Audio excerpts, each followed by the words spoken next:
Hi there. Okay, so how to enter a bill in QuickBooks Desktop. So there's a couple of ways of getting there. You can go to the vendor center and then from the vendor center enter new transaction, enter a bill. You can, I have a tendency of going from up here, vendors, and then enter bill. Both will get you to where you want to go. It just depends on whether or not you're a left-hand menu type of person or a top-hand menu type of person.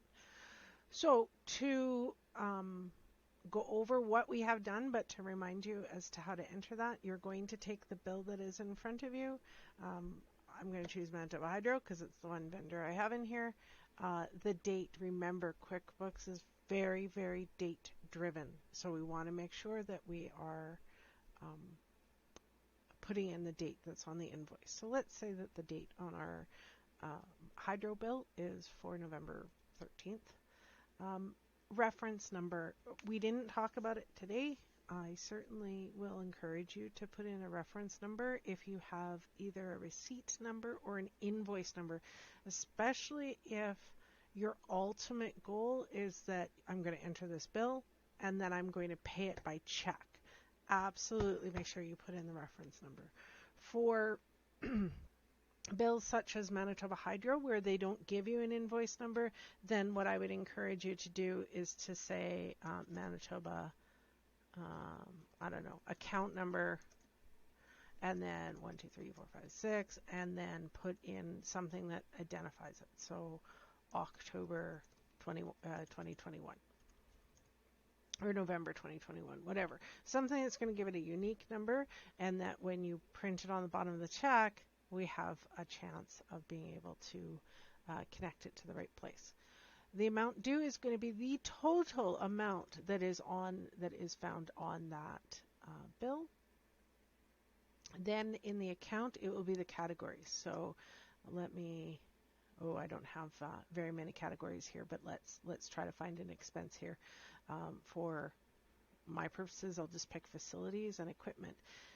Remember, you are a charity. We're going to take 50% of that GST. So let's say in the $250 bill, we have $10 worth of GST.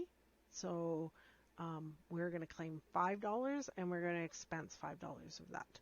So our hydro will be this, and we'll say monthly utility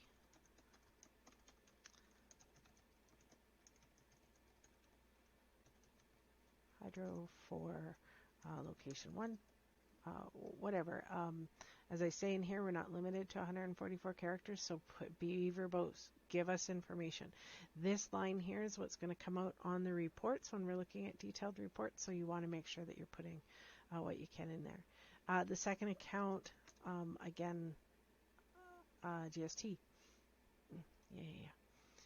So we're going to put $5 in there because we're going to claim back as much as we can.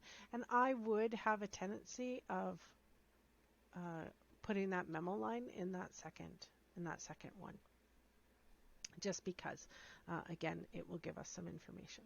So total bill comes up here in the amount due.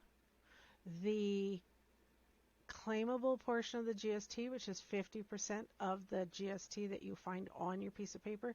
If you do not have a piece of paper that says GST and how much it is, don't claim anything, with the exception of mileage, and the second exception actually is parking, because that is assumed. And then the rest you're going to make sure you put it in your account. This is a fairly simple one where we only have one account line and a GST line, and we can move on. Or you could easily turn around and have multiple lines. And if you have a bill that has many lines in the bill that says, line number 1, $100, and line number 2, $100, and line number 3, $50, I would have a tendency of actually putting those different line items there until you get comfortable. Do it the long way, and then we'll find shortcuts. And then, of course, at that point, you would go ahead and either save in new or save and close. There you go.